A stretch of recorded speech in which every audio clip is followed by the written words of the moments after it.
¿Cómo ves, Gaby? Ya empezamos. Hola, Carlos, buenos días. Sí, como tú nos indiques. Pues, ya hay 22, ya también, bueno, ya se irán conectando mientras pues, me echo las palabras de bienvenida. Ok, Edith, ¿ustedes ya están listos? Sí, ya estamos listos. Déjame preparar a Eric para que ya encienda su cámara y demos inicio. Dame un segundo. Gracias.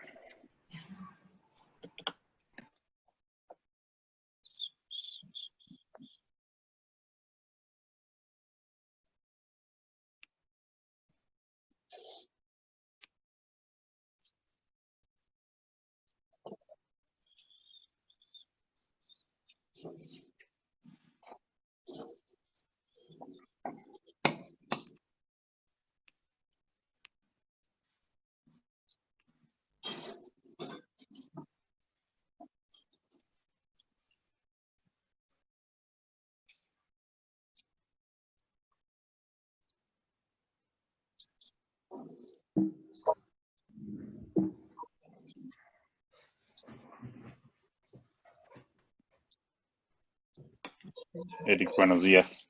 Hola, ¿qué tal? Muy buenos días. Bueno, muchas gracias por la invitación, muy amables.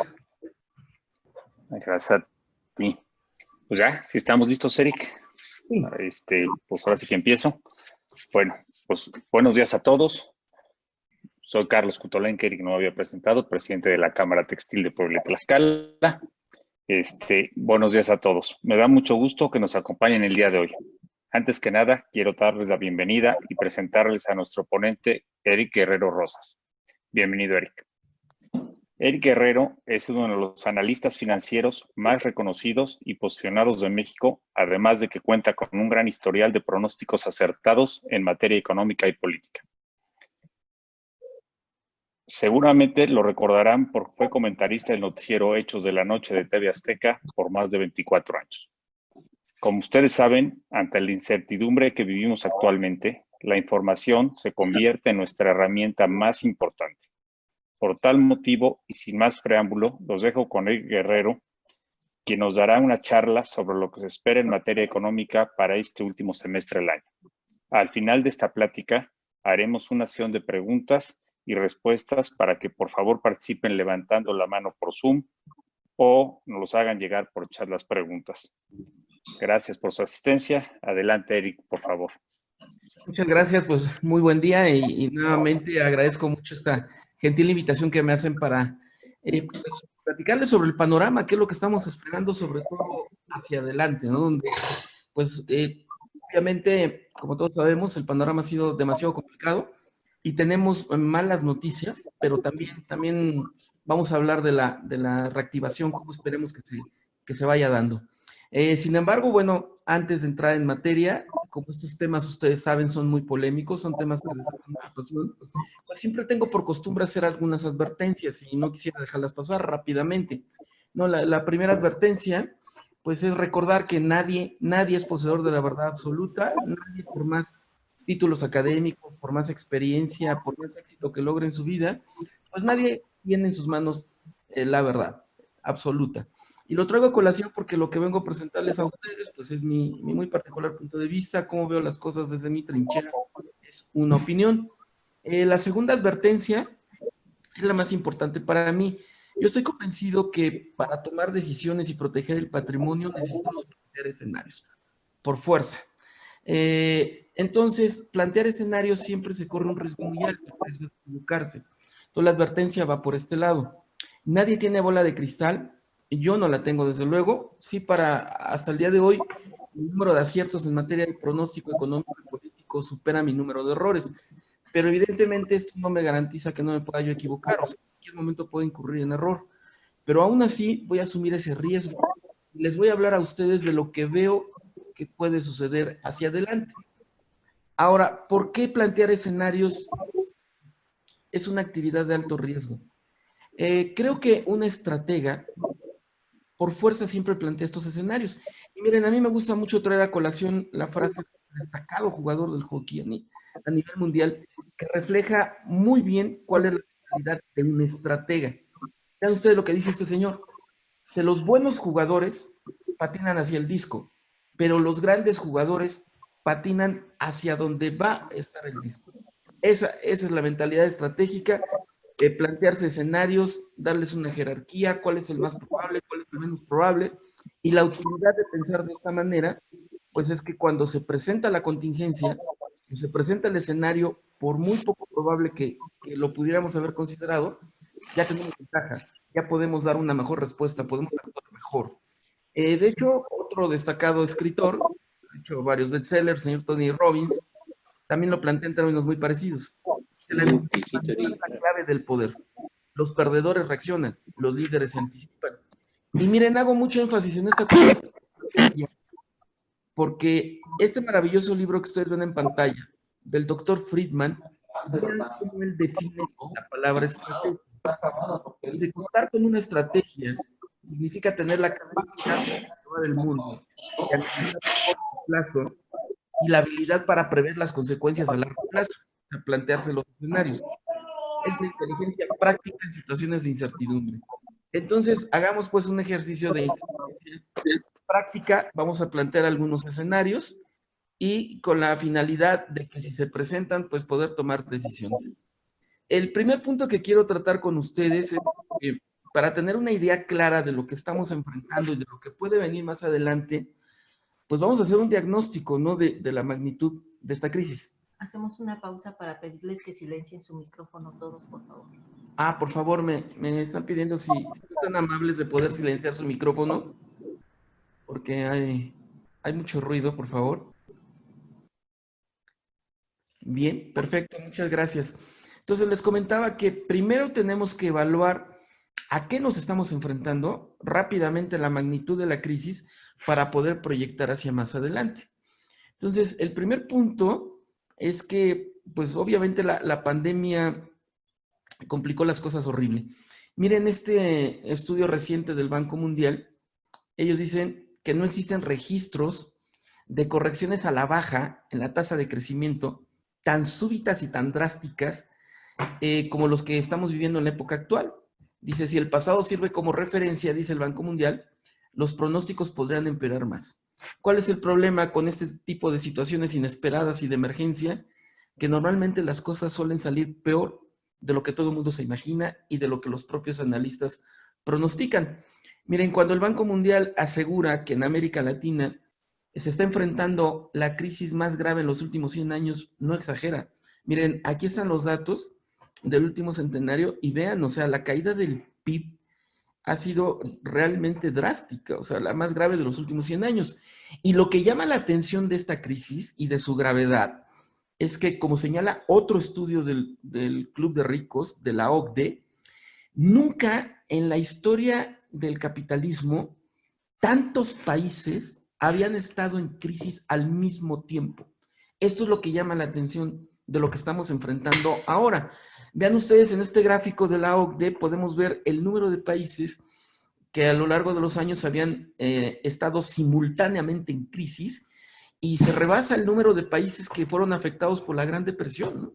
Actualmente, prácticamente casi el 100% de los países que se tienen registrados a nivel mundial, casi todo el mundo está en crisis, ¿no? Eso es lo que llama la atención, la magnitud de lo que estamos enfrentando. Ahora bien, cuando les comento que normalmente en situaciones de emergencia inesperada las cosas salen peor de lo que uno se imagina, no es por un pesimismo exagerado, sino porque ya me ha sucedido otras ocasiones. Miren, antes de la devaluación del 94, yo escribí un libro que se llamó Devaluación, el shock del 94. Lo publiqué en diciembre de 1993, un año antes de que estallara la crisis. Aquí ahorita se los voy a poner en pantalla.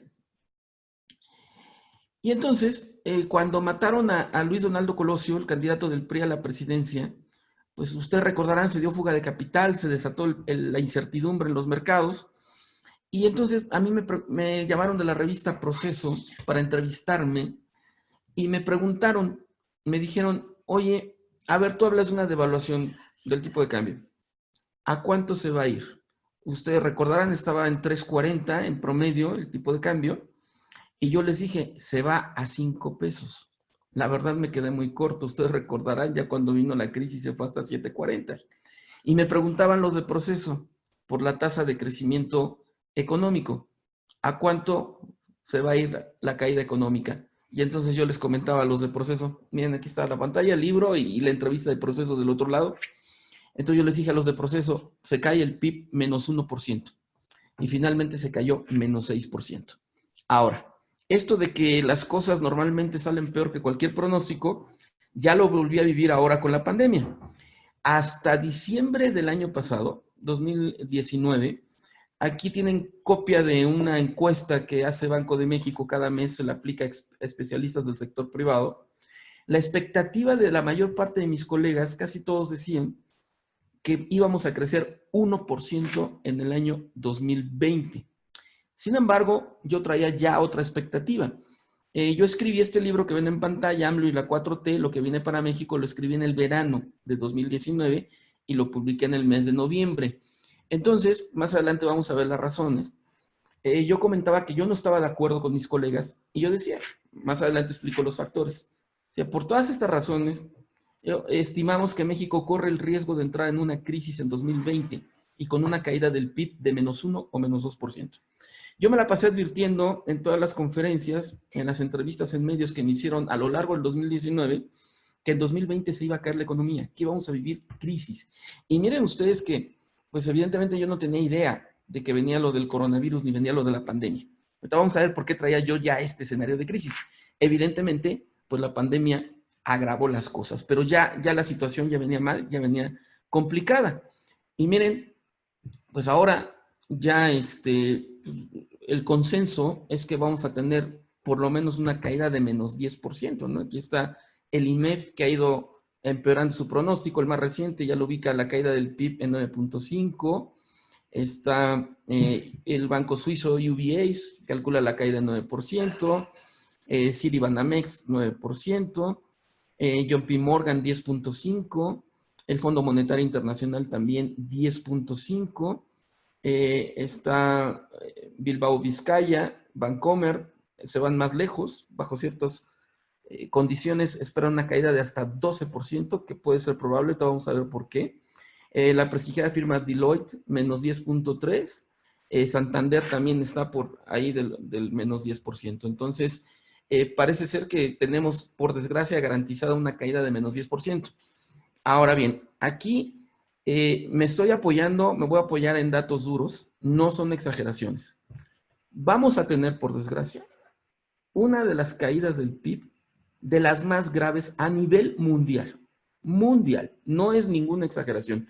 Miren, aquí viendo la expectativa reciente que tiene el Fondo Monetario Internacional sobre la caída de economías emergentes, esperan que en economías emergentes México tenga una de las caídas más drásticas. Obviamente aquí se quita a Venezuela, porque Venezuela está en una situación dramática y drástica desde hace ya mucho tiempo. Pero excluyendo a Venezuela y de las economías importantes, es la caída más drástica. Ahora, vean ustedes por qué no es ninguna exageración. Ya detallando más la caída, los pronósticos del Fondo Monetario, bueno, vemos de la parte superior izquierda, vemos el pronóstico sobre la caída de México, menos 10.5 para este año. Vean la caída promedio que esperan para América Latina. Para el continente es de menos 9.4. O sea, vamos a superar la caída. Es más, vamos a caer más que Argentina, incluso, que Argentina tiene un historial más complicado que el de México, ¿no?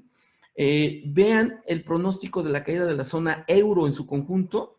Esperan la caída de la zona euro en menos 10.2. Entonces, la de México puede superar la caída del euro en su conjunto, porque desglosándolo, pues podemos ver a España que se va a caer menos 14, menos 15, ¿no?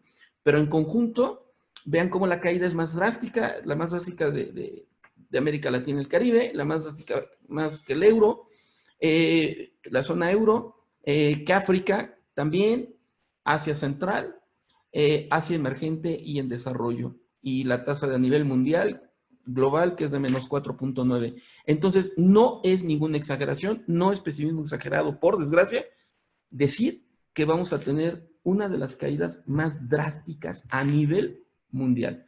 Ahora, Para ubicar en contexto de México, aquí en esta gráfica que le estoy poniendo en pantalla tienen ustedes las crisis más graves en toda la vida económica del país desde que se tiene registro, que fue 1896, en la época de Porfirio Díaz. Entonces, ¿a qué equivale una caída del PIB de menos 10 o menos 10.5%? Bueno, evidentemente superamos la caída que tuvimos tras la recesión del 2009, que el PIB se nos vino abajo menos 5.2, y superamos la caída que tuvimos tras la devaluación del 94, en el 95 con una caída de menos 6.2. Pero vean ustedes la magnitud de la crisis a la que nos estamos enfrentando. ¿Cuándo fue la última vez que la economía mexicana, su PIB se cayó menos 10%? Vean ustedes hacia su izquierda, fue en 1914, en plena revolución. O sea, la economía mexicana no se nos caía menos 10% desde la época de la revolución en un conflicto armado. Esa es la magnitud de lo que estamos hablando. Ahora bien, aquí ya evaluando a qué nos estamos enfrentando, vamos a proyectar qué es lo que espero hacia adelante. Y perdón, sí hay buenas noticias, pero tenemos que empezar con las malas porque las malas noticias están concentradas a corto plazo. ¿A qué me refiero a corto plazo? Lo que resta de 2020 y muy probablemente 2021. Yo espero una recuperación ya hasta 2022. Antes de la pandemia yo le estaba proyectando ya en 2021, pero la pandemia evidentemente, como todos sabemos, complicó las cosas. Y aquí la primera mala noticia, por desgracia. Viene una recuperación en el 2021 en la economía en general. Otra vez discrepo de mis colegas. Aquí en pantalla tienen ustedes la encuesta más reciente del Banco de México, la dio a conocer apenas antier, sobre las expectativas de especialistas del sector privado. Mis colegas están esperando que rebote la economía y tengamos una tasa de crecimiento de 3%. Señores, para mí, ojalá me equivoque, pero así como yo esperaba una caída en 2020, que la mayor parte de mis colegas no veían, que ellos esperaban que la economía creciera 1%, y yo veía una caída de menos 2%, así para 2021, espero equivocarme, ahorita les explico las razones.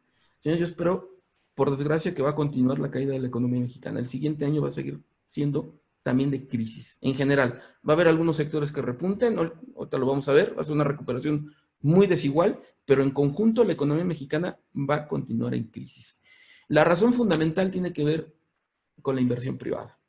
Miren, de acuerdo también con esta encuesta del Banco de México, todavía un porcentaje demasiado alto de empresarios, un poquito más del 90%, aseguran que este es un mal momento para invertir. Mejoró un poquito en relación a la encuesta de abril, que fue cuando vivimos lo peor de la pandemia en cuestión de caída, ¿no? Y el confinamiento, etcétera, donde casi un 100% decían que era mal momento para invertir. Pero estamos en niveles muy altos. Ahora, ¿por qué no creo en el pronóstico de mis colegas? ¿Por qué pienso que va a continuar la crisis y va a continuar la caída del PIB? La razón fundamental para mí son muchos factores, pero el más importante, el crucial es este. ¿Cuál es el principal motor de crecimiento de la economía mexicana y de muchas otras economías, pero en particular de la economía mexicana? Ustedes lo saben bien. Lo más importante, el motor más grande es la inversión privada. Y supera por mucho como motor de crecimiento al potencial que puede dar la inversión pública. La inversión pública es importante también, pero no tanto como la inversión privada. Miren, este gráfico es muy importante, este que tenemos en pantalla, porque resume qué potencia tienen estos dos grandes motores para generar crecimiento, la inversión privada y la inversión pública. Las tenemos aquí, este tipo de inversiones, como porcentaje del PIB. Ustedes saben, en relación al tamaño total de la economía, desde 1993 a la fecha.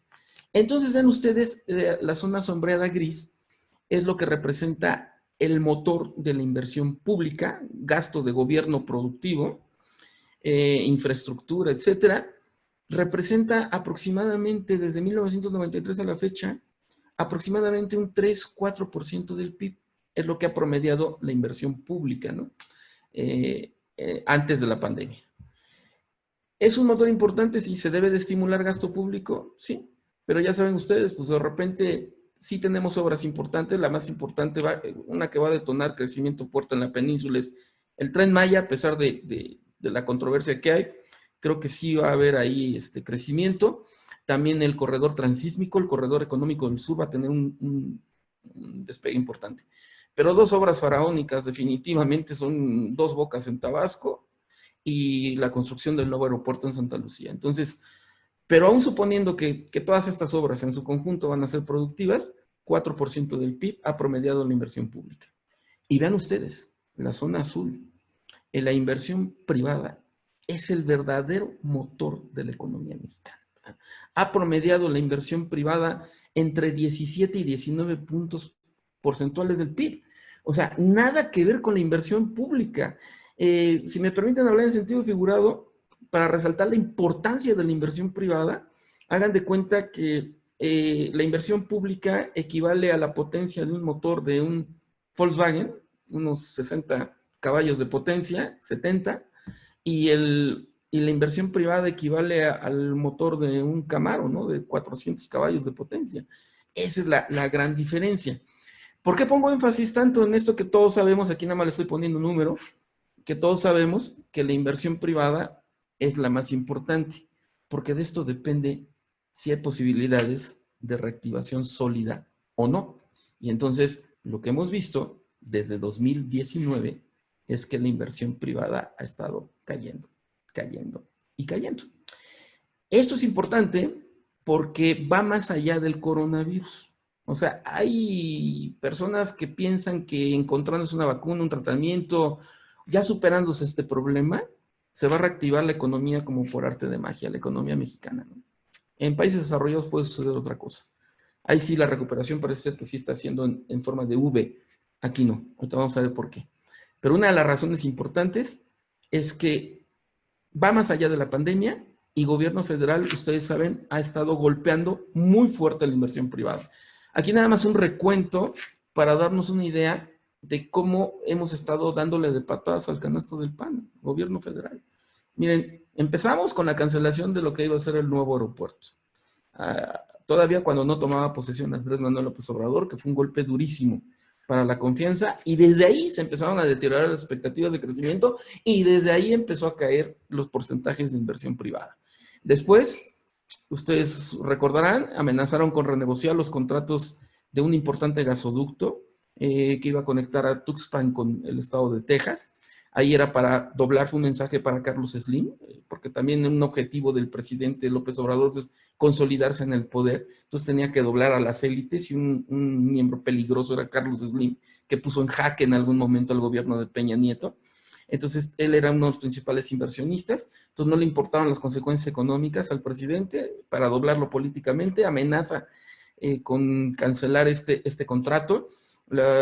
Provocó incluso un mini crack en la Bolsa Mexicana de Valores, metió incertidumbre, ya todos sabemos, a final de cuentas hubo un pacto, se alió a la 4T el señor Carlos Slim, aparentemente, de momento, pero esto va mandando señales muy preocupantes y va pegando a la inversión. Después también tenemos el anuncio, el veto a los distribuidores de medicamentos, que también generó problemas, la eliminación a los subsidios de la vivienda. Miren, es impresionante cómo desde 2019, por la política de austeridad, se eliminaron muchos de estos subsidios y en todas las regiones del país que ustedes analicen, el sur, el centro, el norte, donde quiera, uno de los negocios que cayó de las actividades fue la industria de la construcción ligada a la construcción de vivienda de interés social. Fue la que más cayó de toda la industria de la construcción en todo el país, ¿no? Y fue por política de austeridad. También se congeló la reforma energética, ustedes recordarán, se suspendieron las rondas petroleras y las alianzas con el sector privado, y hasta el momento todavía hay ese como que espíritu del viejo PRI de los años 70 de regresar al viejo monopolio. Hoy está la noticia del presidente que declaró que hay que privilegiar, no le pide a los reguladores energéticos privilegiar a la Comisión Federal de Electricidad y a Pemex sobre los inversionistas privados.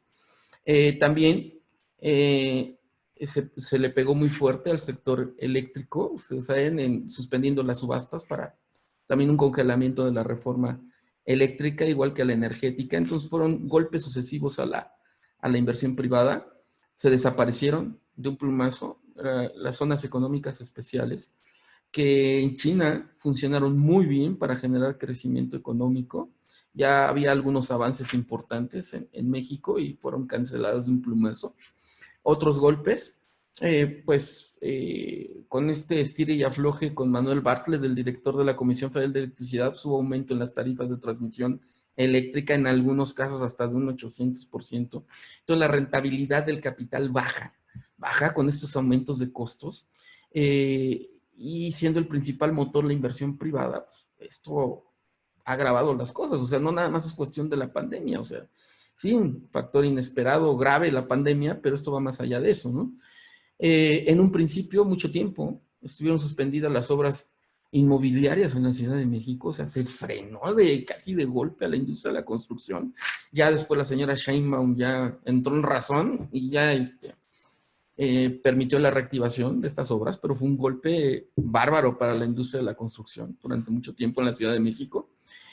También ustedes recordarán este acto de preguntarle al pueblo sabio, que según el presidente nunca se equivoca, pero ha habido casos en la historia. Sócrates lo condenó el pueblo sabio en una consulta popular.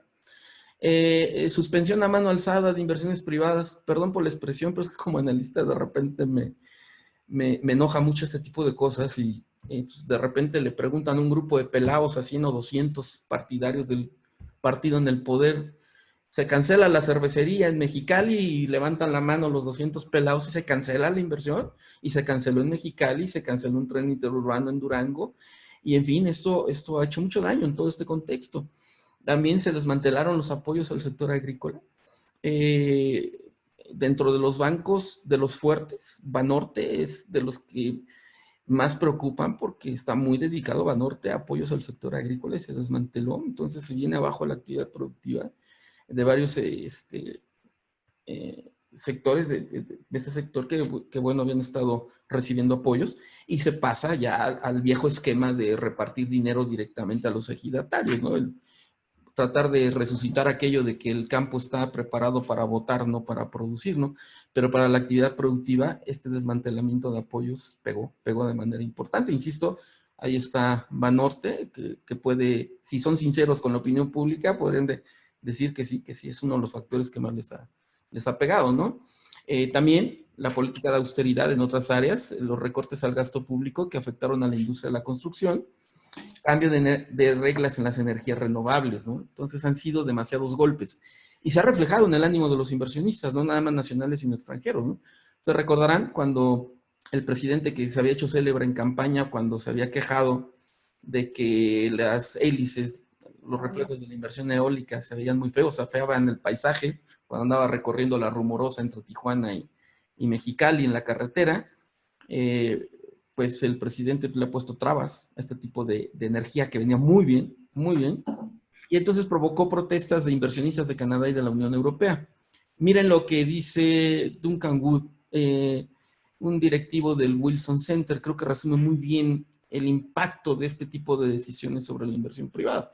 Dice el señor Wood, apenas julio 16, si muchas empresas me están diciendo, es alguien que tiene obviamente mucho contacto con inversionistas estadounidenses interesados en México, dice, muchas empresas me están diciendo que sí reconocen la oportunidad en nuestro país, pero tienen mucho miedo de lo que está pasando aquí. La falta de certidumbre por parte del marco legislativo y regulatorio, el hecho de que el gobierno mexicano está mandando un mensaje muy agresivo a los inversionistas y no está ayudando nada al mercado interno, ¿no? Bueno, aquí, ¿qué es lo que me preocupa? Vean esta nota de Infocel, apenas hace unas horas. El presidente insiste en seguir golpeando la inversión privada, ¿no? Ya Pemex va a tramitar la cancelación del contrato con la empresa Etileno 21, de una afiliada, todos sabemos, de Odebrecht. Entonces, yo entiendo esta necesidad del presidente de combatir la corrupción, pero también entiendo que independientemente de que tenga razón o no, de que sea un contrato leonino o no, como el acusado, el impacto económico de esto es fuerte. Etileno 21 de la Braskem Idesa, yo he participado como asesor ocasional de esta empresa y derramaron más de 5,000 millones de dólares en los últimos años en inversiones. Generaron tal cantidad de demanda de trabajo que empezó a escasear la mano de obra no calificada. Yo me acuerdo de una asesoría que di para la familia Chedraui, el director el vicepresidente de Recursos Humanos del grupo de Chedraui me decía que los principales problemas de logística que tenían ellos eran en el estado de Veracruz, en la zona de Nanchital, provocado por la empresa Etileno 21. Dice que escaseó tanto la mano de obra que a ellos los obligó a contratar camiones para buscar mano de obra no calificada en lugares más apartados, y el compromiso era gastar en el transporte, en la comida, ir por los trabajadores a zonas apartadas muy temprano por la mañana, llevarlos a la zona de trabajo en Chedraui, regresarlos por la noche, ¿no? Y que era un problema de logística muy fuerte. También esta escasez, ¿cómo se reflejaba? Pues una ocasión en un vuelo que años atrás hacia Coatzacoalcos uno lo veía lleno de petroleros, Pemex era el rey anteriormente, ustedes recordarán. Ya con esta inversión de Etileno 21, vi lleno el vuelo de jóvenes hindús dentro de 21 y 23 años de edad, expertos en informática, eran contratados por Etileno 21. Entonces, cuando le pregunté a los directivos, oigan, ¿por qué no privilegian la mano de obra nacional? Dices que no hay suficiente mano de obra calificada y tuvimos que recurrir a la mano hindú. Pero, entonces, el impacto económico fue muy fuerte en esta área. Entonces, yo espero que esto sea algo parecido a lo del gasoducto de Tuxpan y se dé un arreglo, pero se suma al contexto de golpeteo a la inversión privada, se suma al ambiente de incertidumbre y esto va a tener consecuencias. Aunque el presidente tenga razón, aunque sea un contrato leonino, aunque quiera combatir la corrupción, el impacto económico sobre el crecimiento todavía se suma a todas estas noticias negativas. Y miren, el que lo resumió muy bien fue el embajador de Estados Unidos en México, el señor Landau, cuando declaró, dice, siendo sinceros, ¿no? El junio 25. O sea, tampoco les puedo mentir a mis connacionales y decirles que es un buen momento para invertir en México, ¿no? Dice, se ven cosas desalentadoras para la inversión. En varios sectores hemos visto cosas preocupantes. Dice, los inversionistas buscan la certidumbre. No hay nada peor que cambiar las reglas del juego. ¿Es una declaración política o tiene razón el señor Landau? Tiene razón. Miren, si ustedes revisan la historia económica de la humanidad, se van a dar cuenta que un factor crucial para el crecimiento económico es alentar la inversión privada, es el principal motor de crecimiento. Pero para alentar la inversión privada, pues hay que tener reglas del juego claras, hay que tener certidumbre.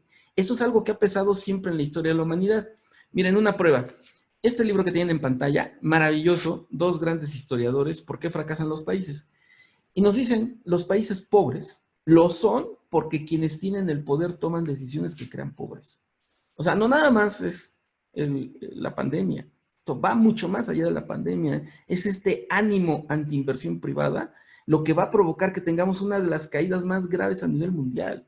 Si hubiera habido apoyos a la inversión privada, si se estuviera alentando, no hubiéramos tenido una caída del PIB de menos 10%, claro que no.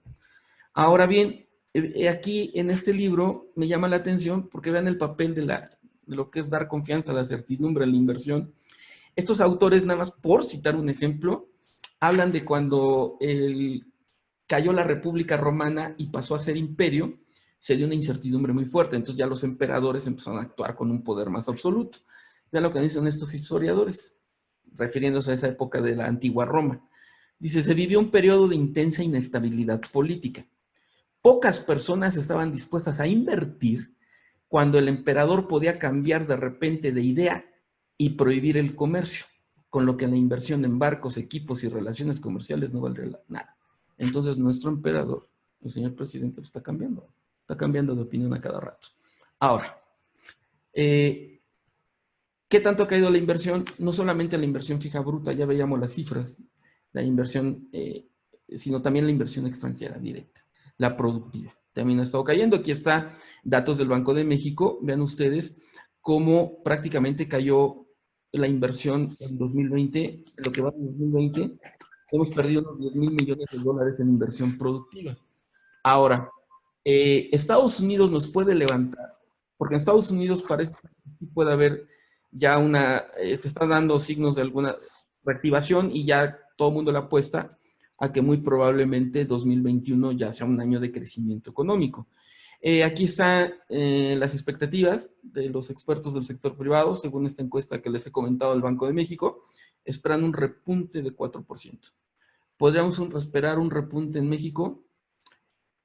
No, por las razones que les hemos estado comentando. Miren, de hecho, ya lo vivimos en 2019. Este golpeteo a la inversión privada, el principal motor de crecimiento, ¿qué nos costó en 2019? Nos desvinculamos del ciclo económico de los Estados Unidos, ¿no? Entonces, Estados Unidos creció 2.3%.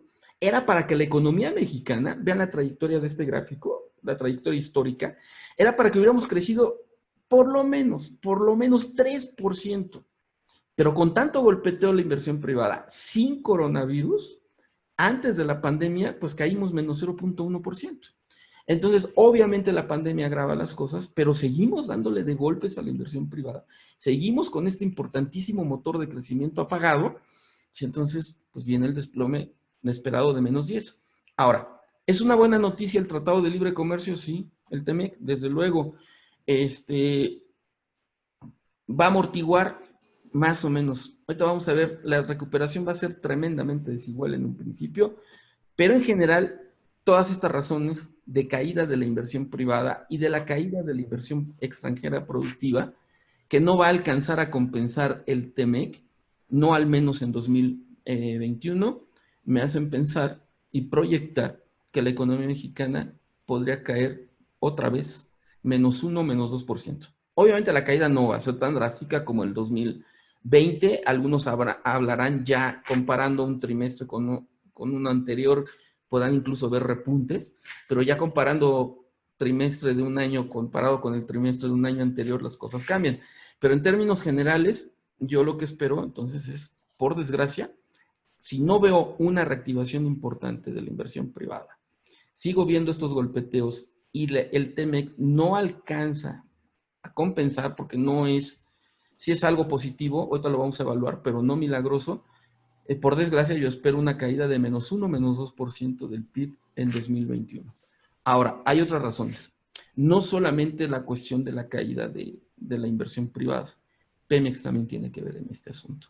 Y aquí también quiero comentarles que pues, yo me he especializado en tipo de cambio desde hace mucho tiempo y quiero decirles que si en 2021 no espero crecimiento, otra de las razones es que México está en peligro de perder el gobierno mexicano el grado de inversión. Ustedes saben lo que significa grado de inversión, que a pesar de los problemas económicos, el gobierno hasta el día de hoy tiene capacidad para cumplir con sus compromisos de deuda, para no declarar una moratoria, una suspensión de pagos. Todavía tenemos el grado de inversión. Pero si se sigue deteriorando la situación económica, la caída del PIB sigue siendo fuerte, la recaudación de impuestos, etcétera, y se debilitan las finanzas del gobierno, ya no va a poder apoyar a Pemex como lo ha estado apoyando, o no tan fácilmente, y entonces esto deteriora las perspectivas, y si en algún momento perdemos grado de inversión, se puede dar incluso fuga de capital. Miren, rápidamente, ¿cuál es el principal problema? El problema de fondo. El problema de fondo es que Pemex está en quiebra técnica. Ese es el problema, ¿no? ¿Qué significa quiebra técnica? Yo sé que algunos de ustedes manejan súper bien toda esta cuestión económica, contable, financiera, patrimonial, etcétera, pero yo en otros foros siempre les digo a las personas, miren, recurriendo al diccionario, quiebra técnica es una situación en la que el valor del pasivo de una empresa, pues, es mayor que el valor del activo, de manera que la empresa tiene un patrimonio neto negativo, o sea, ni siquiera vendiendo todo lo que tengan de valor alcanzan a cubrir sus compromisos, ¿no? Y según los estados financieros de Pemex, Pemex reconoce que está en quiebra técnica. Lo ha negado el presidente Obrador, públicamente ha dicho que Pemex no está quebrado, pero los números nos dicen otra cosa, los propios números de Pemex. Y si a mí el presidente me dice que yo tengo otros datos, yo le diría, sí, señor presidente, pero yo tengo los datos de Pemex. Aquí están sus estados financieros y vemos en lo subrayado en verde, desde tiempo atrás, sí es herencia del PRIAN, pero se ha mantenido hasta el presente. El total del activo de Pemex es inferior al pasivo. Entonces ellos mismos en la parte de abajo podemos ver en este gráfico, ¿no? Ellos mismos reconocen que tienen un patrimonio, un déficit neto negativo. O sea, están en quiebra técnica. ¿Cómo ha logrado gobierno federal sacar a flote a Pemex? buscando dinero hasta por debajo de las piedras. Miren, una de las razones de por qué contó dinero el gobierno federal, ha contado dinero hasta la fecha, es por un guardadito que dejó el gobierno de Peña Nieto. Sí, los fifís, la mafia del poder, el despreciable PRIAN, dejaron un guardado, el Fondo de Estabilización de Ingresos Presupuestarios. Peña Nieto, cuando le pasa la estafeta a López Obrador, deja en este fondo 260,000 millones de pesos. Pues bien, para salvar a Pemex y cubrir gasto corriente, el gobierno federal tomó 125,000 millones de pesos, el gobierno de AMLO, en el 2019, casi el 60% de este fondo. Ahorita se están gastando el remanente, lo que queda, y por eso han podido seguir apoyando a Pemex. También, pues han buscado hasta, como decíamos, por debajo de las piedras han buscado dinero. Por eso están buscando extinguir 281 fideicomisos, buscan captar 250,000 millones de pesos. Ahorita el jaloneo en el Congreso está muy fuerte porque ha habido oposición, bueno, de lo que queda de la oposición, y no les han permitido extinguir tanto fideicomiso, ¿no? Pero el gobierno está desesperado por dinero, ¿no? También, ¿qué han hecho? Pues miren, esto pasó de noche, pero también cambiaron la ley de ingresos de la Federación para 2020 y la banca de desarrollo, que también estuvo relativamente bien administrada, y el gobierno anterior dejó también finanzas sanas en la banca de desarrollo, pues cambiaron el artículo 10 de la ley de ingresos y entonces el gobierno de AMLO dijo, vengan para acá esos excedentes de la banca de desarrollo. Y la Secretaría de Hacienda puede manejar esos excedentes para otros fines, ¿no? Para cubrir gasto corriente, para ayudar a Pemex, para inyectárselo a Dos Bocas Tabasco, para inyectárselo a la construcción del nuevo aeropuerto, en fin. Pero hasta ahorita, con dificultades, pero han seguido más o menos manteniendo el gasto con estos fondos extraordinarios, recortes al gasto, etcétera. Pero vean lo que dice Banco de México. O sea, y ya no lo digo yo como analista, lo dice Banco de México. ¿Cuál es el riesgo? Dice, pues la continua dependencia de Pemex del apoyo presupuestal del gobierno federal, pues es insostenible. Se utiliza recursos extraordinarios que se van a acabar para 2021, utiliza recursos extraordinarios para enfrentar faltantes de ingresos, no atiende los problemas estructurales, ¿no? Ahora, aquí mucho se manejó lo de las coberturas petroleras, ¿no? ¿Van a alcanzar las coberturas a compensar este gasto? Con cifras del propio presidente, ¿no? Con datos del mismo. Él reconoció, ¿no?, que por coberturas petroleras iban a recibir 150,000 millones de pesos. ¿Son suficientes? No. Miren un análisis del ITAM, del Centro de Investigación Económica y Presupuestaria. Vean qué nos dice el ITAM. Dice, la Ley de Ingresos de la Federación estipula que en 2020 los ingresos petroleros del sector público aporten casi 1 billón de pesos. Para la estimación se tomó en cuenta un precio del barril de $49, que todos sabemos que llegó a estar en mínimos y ahorita anda por ahí de los 35. Y dice el ITAM, un amortiguador son las coberturas petroleras, ¿no?, las cuales se estima van a proveer 150,000 millones de pesos. O sea, ahí no mintió el presidente, dijo la verdad. Dato real. Pero de todo lo que se va a caer, de todo lo que esperaban recaudar 2020 y que se va a caer de ingresos petroleros, ¿para cuánto nos alcanza? ¿Para cuántas pérdidas alcanzamos a cubrir con estas coberturas petroleras? El 36% del total de lo que vamos a perder. Entonces, es una cobertura limitada que no va a alcanzar a compensar. Y lo que preocupa es el escenario para el próximo año. O sea, ya sin fondos de estabilización, ya sin remanentes de la banca de desarrollo, ya contarán por ahí con un remanente del Banco de México, pero la situación es preocupante, ¿no? Y miren lo que es la confusión de la opinión pública, ¿no? Cuando en mis redes yo empecé a manejar esta situación de que no iban a alcanzar las coberturas petroleras, que no eran suficientes, un profesor me contesta esto, ¿no? ¿Sabías que el gobierno del presidente López Obrador compró un seguro de cobertura? Hombre precavido vale por 2. O sea, hay quien en opinión pública cree que son coberturas ilimitadas, ¿no? Y alentados por las declaraciones del presidente. Dice, no nos va a afectar tanto la caída del petróleo. Pero pues esta situación no es real. Y me recuerda mucho unas palabras de este célebre filósofo que decía, existen 2 maneras de autoengaño. Una es creer lo que no es verdad y la otra es negarse a aceptar lo que sí es verdad. Entonces, la situación es más complicada. Ahora, aquí, ¿qué podemos esperar con el tipo de cambio? En algún momento, si México pierde el grado de inversión, se va a dar fuga de capital. y nos vamos a llevar un susto con el tipo de cambio. Viene una turbulencia fuerte. Podría regresar a niveles superiores 23, 24 pesos momentáneamente. No es que se vaya a colapsar el país, obviamente, pero sí perder grado de inversión sí es algo serio. Y sí estamos en peligro de perderlo. Miren, aquí en este gráfico que tienen en pantalla están resumidas las calificaciones de las tres grandes, que es Fitch, Standard & Poor's y Moody's, que son las que manejan en cuestión de calificación de calidad de deuda más del 90% del mercado. Tienen distintas metodologías, aquí ya están empatadas. Entonces, entre gobierno federal y Pemex, ¿cómo nos han tratado las calificadoras y qué tan cerca estamos de perder grado de inversión? ¿Y en qué momento se podría dar esto? Esto es lo importante. Fitch Ratings es la que más mal nos ha tratado. A Pemex lo tiene hundido, lo tiene en el sótano, bonos basura desde hace rato. Ahí está, ahí vean ustedes del lado izquierdo del gráfico. Y el escudo nacional que representa al gobierno federal está apenas todavía en grado de inversión, pero en el último escalón. ¿Qué significa esto? Que si por alguna razón en los próximos meses Fitch le pone tache, ve que se deteriora la situación, que la recaudación es menor, etcétera, y ya no puede el gobierno federal apoyar tan fácilmente a Pemex, ni a la banca de desarrollo, ni otros compromisos, entonces Fitch, si le pone tache, el gobierno federal pierde grado de inversión, solo con Fitch. Ahora, ¿cómo lo tiene Standard & Poor's? Standard & Poor's los tiene a los dos empatados, 2 escalones antes de perder grado de inversión, y Moody's ha sido el más benévolo con el gobierno federal, 3 escalones arriba, y Pemex también en grado basura. ¿Qué es lo que me preocupa?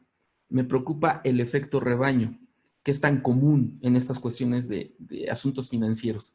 Miren, aunque Standard & Poor's y Moody's mantengan el grado de inversión para México, mi expectativa, por desgracia, y viendo experiencia de otros países, si Fitch rebaja y le quita el grado de inversión a México, los inversionistas van a reaccionar, van a salir a vender papeles de deuda y vienen las pérdidas para los otros tenedores de bonos. Entonces, aunque Standard & Poor's y Moody's no bajen la calificación, esto va a ser un incentivo, una cadena para que también ellos en determinado momento también degraden la calificación del gobierno federal. Ese es el principal peligro. ¿Qué tan fuerte podría ser el impacto? Miren, de los análisis más creíbles, más serios que he podido encontrar, de este fondo de inversión que es prestigiado a nivel global, Franklin Templeton, hicieron la siguiente estimación. Vean lo que dice Templeton, el cálculo lo hicieron en abril 2020 y lo siguen sosteniendo. Dice esta firma de asesoría que de los 84.500 millones de dólares que poseen los extranjeros en deuda local, papeles de Pemex, gobierno federal, sobre todo gobierno federal, al menos saldrían, en números redondos, saldrían casi 26,000 millones de dólares. Por lo menos podrían salir de la noche a la mañana si México pierde grado de inversión. Esto representa el 30% de toda la tenencia extranjera de deuda en México. Dice, una salida de ese tamaño nunca se ha visto, bueno, al menos no recientemente, y traería consecuencias desastrosas para el tipo de cambio. Y los de Templeton pues, hacen su gráfica, su cálculo, y ahí está la salida de capitales que podrían esperar de momento si se pierde el grado de inversión. ¿Cuándo podría darse la pérdida de grado de inversión? Miren, la mayor parte de mis colegas apuntan a que puede ser el próximo año, ¿no? O sea, México perdería grado de inversión en 2021, dice John P. Morgan. La revista Forbes también apunta, consultando especialistas. También por debilidad económica, México se enfila a perder grado de inversión en 2021. Entonces, si por desgracia se confirma mi pronóstico de caída económica de -1, -2% para el próximo año, la probabilidad de que se pierda grado de inversión es muy alta, de que tengamos una salida de capital momentánea, una turbulencia fuerte, y esto desde luego pues va a perjudicar todavía más la inversión y la expectativa de crecimiento. Ahora bien, un tercer factor que me preocupa, no nada más es la caída de la inversión privada, no nada más es la cuestión de perder el grado de inversión, también me preocupan los bancos. Rápidamente, la situación de los bancos es más delicada de lo que se está reconociendo públicamente. Miren, cuando un teatro se va a incendiar, el primero en salir a gritar fuego y alertar al público nunca va a ser el dueño, jamás. Y siempre que está por venir una crisis bancaria, siempre los bancos y los gobiernos lo niegan. Esto es clásico en la historia financiera de por lo menos los últimos 200 años. Es lo más clásico, que salgan los banqueros, salga el gobierno a negar la situación. Ahora, ¿qué es lo que me preocupa? Miren, Banco de México, con información que proporcionan los propios bancos, que a veces no es de tanta calidad la información, pero vamos a suponer que es buena información, con modelos matemáticos, tomando esa información, Banco de México aplica lo que se llaman pruebas de estrés. Están muy de moda a nivel mundial. Entonces, hacen una simulación y se imaginan, suponen un escenario caótico. Y con las reservas de capital de los bancos, con la calidad de sus activos, etcétera, calculan qué tanto podría aguantar un banco una caída económica. Esas son las pruebas de estrés. Entonces, en la prueba de estrés más reciente que hizo Banco de México, ellos llegan a la conclusión de que si tenemos una caída del PIB de menos 6 o menos 8% en 2020, el problema de los bancos sería de liquidez. Nada más. O sea, tiembla la banca, problemas, pero pues entra gobierno federal o Banco de México, que ya entró. Ya Banco de México le está suministrando ahorita a los bancos alrededor de 40,000 millones de dólares. Por eso todos estos programas de reestructuraciones, etcétera, que los bancos le dijeron al deudor, oiga, lo podemos aguantar 4 meses, no se preocupe, no lo contabilizamos como cartera vencida, es un privilegio que nos está dando el gobierno federal, la Comisión Nacional Bancaria, pero esos apoyos son los que están permitiendo ahorita mantener las cifras en buen nivel. Por eso ahorita cuando de repente algún analista, no falta el despistado de repente que dice, no, los niveles de cartera vencida están muy bajos, oye, espérate tantito, ahorita están distorsionadas las cifras, ¿no? Digo, qué bueno que le están dando estos apoyos a los deudores, pero esta es la suposición del Banco de México con sus modelos matemáticos. Una caída de menos 6, menos 8%, problema de liquidez, inyectamos los 40,000 millones de dólares, no va a haber ningún problema. ¿Dónde aparecen las dificultades? Bueno, según mi proyección, con una caída de o superior a menos 10%, ese problema de liquidez se podría convertir, al menos para algunos bancos, en un problema de solvencia para los bancos. Esto es serio, ¿eh? Lo que pasó con Banco Ahorro FAMSA, aun por más que me digan a mí que fue un caso aislado, que ya se apagó el fuego, etcétera, etcétera, para mí no, para mí puede ser una señal. Una caída de menos 10% del PIB es una caída bárbara. Y según las pruebas de estrés, las mismas pruebas de estrés del Banco de México nos están sugiriendo que podría haber un problema. De hecho, ya Standard & Poor's le bajó la calificación a 35 de 72 instituciones financieras. O sea, todavía tienen grado de inversión, desde luego, todavía están en buen nivel, pero ha ido bajando. Y el problema es que podría bajar más. Entonces, se va debilitando y la banca también se va debilitando conforme baja la tasa de crecimiento económico, conforme se debilitan las finanzas del gobierno federal. Es un círculo vicioso muy fuerte. De hecho, vean esto de la debilidad. Fitch también ya el 21 de abril le bajó la calificación ya a varias instituciones, a banca de desarrollo. Le bajó la calificación a Banorras, a Nacional Financiera, a Bancomex, al Infonavit y al IPAB. Y ellos explican, esta rebaja se dio después de haber bajado también la calificación del gobierno federal, lo que refleja la evaluación que se hace de la capacidad que tiene el gobierno para brindar soporte oportuno. Y dice el comunicado textual, estoy citando textual, gobierno federal la fuente de cualquier apoyo potencial en caso de ser necesario. Entonces, ¿me preocupa la banca? Sí. ¿Va a haber algunos problemas? Sí. Miren, para tomar en cuenta, con una caída del PIB de menos 10% más en 2020, la banca tendría problemas de insolvencia en algunos bancos, sobre todo del cuarto trimestre en adelante, que es donde se van a empezar a manifestar los problemas de cartera vencida, etcétera. Y en este caso, pues esto que puede provocar una desaceleración del flujo de crédito que va a afectar la tasa de crecimiento esperada para 2021. De hecho, ya estamos teniendo problemas, también agudizados por la pandemia, de que el flujo de crédito ha ido disminuyendo. Vean este gráfico del propio Banco de México y refleja que el volumen de crédito para consumo vivienda de hogares, pues, por todo lo que estamos viviendo, ha ido disminuyendo. Ahora, miren, no soy el único que está con preocupación por la banca y porque quiebren algunos otros bancos. Voy a citar aquí, y esto me sorprendió mucho, a Ernesto Farri, presidente de Bursamétrica. Bursamétrica es una firma de asesoría muy acertada. De las firmas de asesoría que hay en México, yo les puedo decir que son de los que tienen pronósticos más acertados. Pero a mí lo que me sorprendió muchísimo, es que el señor Farri dijo algo que se puede manejar en asesorías, pero difícilmente un asesor de su talla lo puede manejar en público, pero se animó a manejarlo en público. Vean la preocupación que tendrá el señor O'Farrill, que publicó en El Financiero, ¿no? El 7 de julio pasado. Dice, estimamos que la cartera vencida va a alcanzar una tasa de 8% en la peor fase de la crisis dentro de unos 6 o 9 meses. O sea, finales de año. Dice, esto equivale a 44% del capital contable de las instituciones bancarias, que actualmente es de $1 billón. Pero vean la advertencia que lanzó Farrell, que esto fue lo que me llamó la atención, ¿no? Uno como consultor de empresas, en una asesoría, pues maneja información que normalmente no circula a nivel de opinión pública. Entonces, por eso me sorprendió esta declaración. Pero dice el señor O'Farrill, con esto queremos llamar la atención de que un riesgo sistémico en el sistema financiero tiene ciertas probabilidades de ocurrencia que están subestimadas por las autoridades, por las instituciones financieras, por las calificadoras y por los propios agentes económicos. ¿Cuáles son los bancos que me preocupan? Bueno, analizando las cifras de la banca, evidentemente los que me preocupan a corto plazo, me refiero a corto plazo de aquí a que finalice el año, los bancos pequeños. Algunos, miren, aquí voy a mencionar solamente unos, no es una lista exhaustiva, son solo unos ejemplos.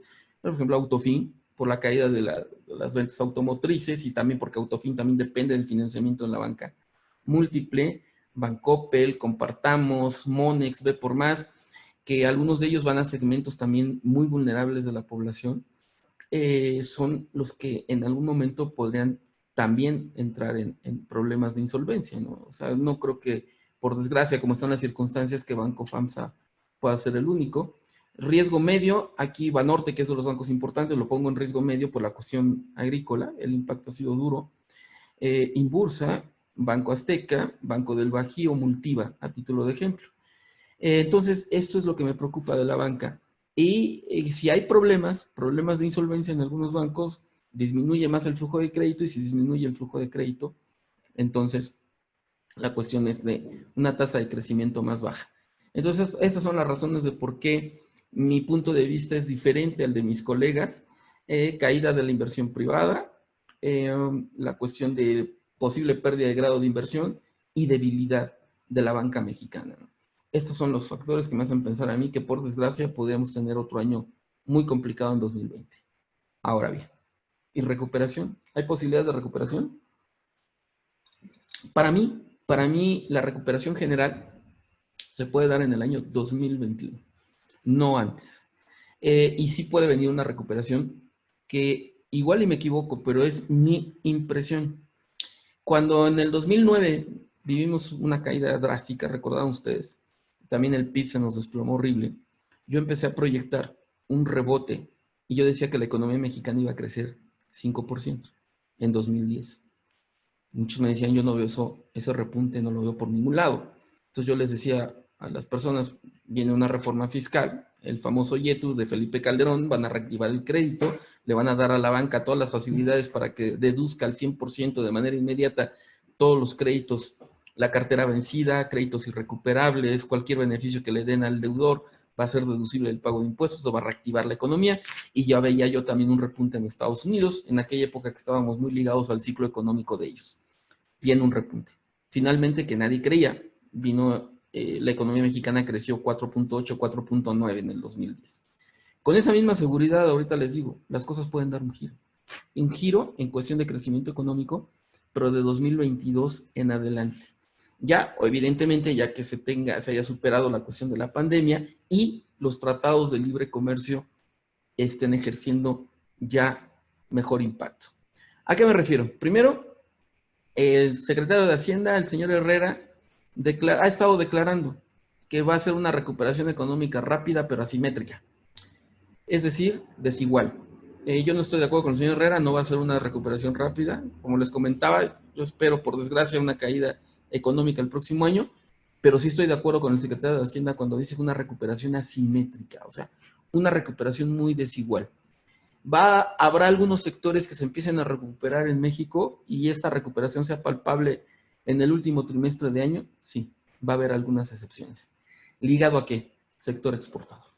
Todo lo que tenga que ver con el sector exportador evidentemente va a tener un buen impulso. Y no nada más por un tipo de cambio depreciado arriba del promedio, que es lo que probablemente tengamos en este fin de 2020, 2021, sobre todo si perdemos grado de inversión, sino por los propios tratados y acuerdos de libre comercio. Miren, ¿qué esperamos con el TEMEC? Con el TEMEC nunca he esperado un efecto milagroso, que es lo que espera el presidente López Obrador. Cuando el presidente López Obrador le apuesta todas sus fichas al TEMEC y dice que la recuperación está ligada básicamente a esto, como que le vendieron la idea que en su momento le vendieron a Carlos Salinas de Gortari cuando entró en vigor el Tratado de Libre Comercio, el original, el Telecán. Si alguno de ustedes vivió esa época, no me dejará mentir. Yo les decía a los empresarios, traía una expectativa tan sensacional, que había empresarios por varias partes del país que me decían, vamos a entrar al primer mundo. Sentían que iban a llover inversiones. Yo le decía a algunos amigos empresarios, oye, Leo, traes una expectativa de inversión y de crecimiento muy volada. O sea, me das la impresión de que tú sientes que vas a salir con la escoba fuera de tu negocio y vas a barrer los billetes para meterlos al negocio. No va a ser tan milagroso. Yo les decía, el tratado es una excelente noticia. El tratado original con Estados Unidos y Canadá va a jalar inversión, va a jalar crecimiento, pero más adelante, ¿no? Es lo mismo que estoy sintiendo ahorita, que hay expectativas demasiado exageradas relacionadas con el TEMEC. Es una excelente noticia, pero va a dar frutos más que 2021, por todas estas circunstancias que hemos platicado. En 2022, ya superándose varias contingencias, ya va a ir aumentando el flujo de inversión productiva y gracias al TEMEC, no tengo ninguna duda, dentro de algunos años, ese flujo de inversión productiva va a llegar a ser histórica en México y va a empezar a cambiar las cosas. Ahora, ¿qué otro factor puede cambiar la tendencia del 2022 en adelante? Este impulso que nos va a dar el TEMEC poco a poco, también lo que va a ayudar es el famoso TPP-11, o sea, el tratado que firmamos y que entró en vigor con importantes economías asiáticas como Japón y otras más, y entró en vigor el 1 de diciembre del 2018. Y el nuevo tratado de la Unión Europea que va a derribar barreras, que está en sus últimas fases. Ahorita, por desgracia, se ha visto más obstaculizado por esta cuestión de la pandemia, pero todavía se tiene la expectativa de que ya están los últimos detalles y pueda entrar en vigor el nuevo tratado con la Unión Europea el 1 de enero del 2021. ¿Qué van a provocar todos estos tratados? Algo increíble, le van a dar un giro a México en la segunda parte del sexenio, con todo y los errores que ha cometido el actual gobierno. Sí, México se va a convertir en un imán para la inversión en ciertos sectores. Miren, para mí la expectativa con estos tratados y acuerdos es la siguiente. En un mundo que regresa al proteccionismo por el coronavirus, México se va a convertir en la economía más abierta y globalizada del planeta, una especie de oasis en medio del desierto. O sea, nosotros nos estamos abriendo mientras todo el mundo se está cerrando. Y esto ahorita no se ve por el efecto de la pandemia y otros errores internos, pero va a tener una repercusión. Entonces, México, sobre todo de 2022 en adelante, va a ser la única economía donde se podrá exportar libre de aranceles en condiciones ventajosas y de manera simultánea a los países más poderosos y desarrollados, Europa, Asia y América. Y esto va a jalar inversión, se van a salir algunos de China, se van a salir de Europa, se van a salir de Brasil, se van a venir a México, porque México es el único que puede ofrecer esa ventaja, ¿no? No sé si alguna ocasión que me hicieron favor de invitar, en anteriores ocasiones, yo les presenté este mapa, pero sigo totalmente convencido, con una posición geográfica de privilegio, siendo el único país abierto para comerciar en condiciones ventajosas, con tratados con la Unión Europea, con Norteamérica y con Asia, más el corredor económico del norte, que sigue en marcha, el corredor económico del sur, México se va a convertir en el principal centro logístico a nivel mundial. Entonces esto sí va a traer una recuperación, pero por desgracia, insisto, por el coronavirus se aplaza un año más. Yo lo esperaba 2021, va para 2022. Entonces, ¿qué es lo que va a pasar con estos tratados y acuerdos de libre comercio? Ya superando la pandemia y superando la quiebra técnica de Pemex y superando la debilidad de los bancos, pues va a aumentar la rentabilidad del capital. Entonces, México se va a convertir en un imán para atraer inversión productiva y no tengo duda que de 2022 en adelante sí puede haber una tasa de crecimiento de 4%. Obviamente la caída de 2020 y 2021 van a provocar que en término promedio todo el sexenio haya sido perdido, por desgracia. Pero de que pueda haber un giro en la segunda parte del sexenio lo va a haber. Y miren, me llamó la atención, antes de la pandemia, el 8 de enero, José Ángel Gurría, el director de la OCDE, se iba en el mismo tono. O sea, vean lo que dijo José Ángel Gurría. Es posible crecer de manera sostenida a tasas de 4% a finales de sexenio, la OCDE. ¿A título de qué? De esta expectativa de los tratados y acuerdos de libre comercio. De hecho, la revista Expansión, aún en plena pandemia, el 19 de mayo, publicó algo muy parecido a mis expectativas, ¿no? Dice, México, el próximo centro logístico de Norteamérica, no tengo ninguna duda. Entonces, ¿por qué va a ser muy desigual la reactivación? Porque con la plataforma que va a dar el libre comercio, en la reactivación gradual de la economía de Estados Unidos y un tipo de cambio muy volátil, depreciado, los primeros sectores en cobrar impulso puede ser el de alimentos procesados canalizados a la exportación en general. Son los que vamos a ver en este último trimestre que van a tomar impulso. Y entonces la industria textil que esté orientada a la proveeduría en estos sectores son lo primero que podría empezar a repuntar. Pero es la exportación. Toda la demás economía va a estar en peligro, va a estar caída, pero esos son uno de los sectores que van a tener repunte. También esta reactivación gradual de Estados Unidos y de las exportaciones gracias al TMEC y al tipo de cambio depreciado que va a jugar su papel para impulsar la exportación, la industria automotriz también va a empezar a tener un respiro y se va a notar en este último trimestre y sobre todo en los estados que más han recibido este tipo de inversión: Querétaro, Guanajuato, Jalisco y Coahuila. Entonces, esa es mi expectativa de recuperación, asimétrica, como dice el secretario de Hacienda, muy desigual, concentrada en algunos sectores, pocos sectores, en pocos estados del país, insisto, en estos estados del Bajío y del norte, centro y norte del país. La península de Yucatán también podría ser una excepción por la cuestión del tren Maya. Ahí hay una cuestión de que van a utilizar el tren Maya también como una infraestructura de carga que se va a conectar con el corredor económico del sur. Y ya hay proyectos de sacar grafito, que es una materia prima fundamental para el planeta, y va a crecer la demanda de manera importante, y van a empezar a exportar grafito, le van a dar salida al Atlántico y al Pacífico a través del corredor del sur y el tren Maya. Entonces también la península de Yucatán puede tener un despegue interesante. Pero son zonas muy selectivas, industrias muy pocas, las que van a tener este despegue. Insisto, industria textil ligada a proveeduría de exportación y de estos sectores son los que van a empezar a tener una reactivación. De hecho, vean ya México, por eso en balde no es que se ha convertido en el principal exportador de autopartes para Estados Unidos, ¿no? Ya hemos superado a Canadá, somos el exportador de autopartes más importante a nivel global, ¿no? Entonces esto va a tener cierto beneficio. También, pues ya conforme la actividad económica vaya regresando a la normalidad poco a poco, pues ya las personas van a ir aumentando su consumo de bienes duraderos que se vieron obligadas a posponer por la crisis, ¿no? Enseres domésticos, reparaciones o refacciones para automotores, maquinaria, equipo y materias primas. Eso ya será una recuperación todavía más gradual. Y donde espera un rebote también, y también de la industria textil, que sea proveedor de esta industria, además de la exportación y de la industria automotriz, pues el sector turismo podría tener un rebote en el último trimestre de este año. También apoyado por el repunte de la economía de Estados Unidos, ya probablemente ya se tenga un tratamiento, una vacuna efectiva contra la pandemia, y por un dólar depreciado, pues va a aumentar el número, sobre todo de visitantes extranjeros. Entonces, una recuperación muy desigual, muy asimétrica, peligro de que todavía el próximo año tengamos una contracción económica, peligro de turbulencia financiera si se pierde el grado de inversión, pero ya de 2022 en adelante, pues ya espero definitivamente otro panorama. ¿Cuál es el reto? Bueno, tomando en cuenta que la inversión privada es el motor más importante del crecimiento y que ustedes forman parte de ese motor importante, pues quiero cerrar con esta frase antes de entrar a la sesión de preguntas de Alexis de Tocqueville, el famoso autor de este clásico La democracia en América.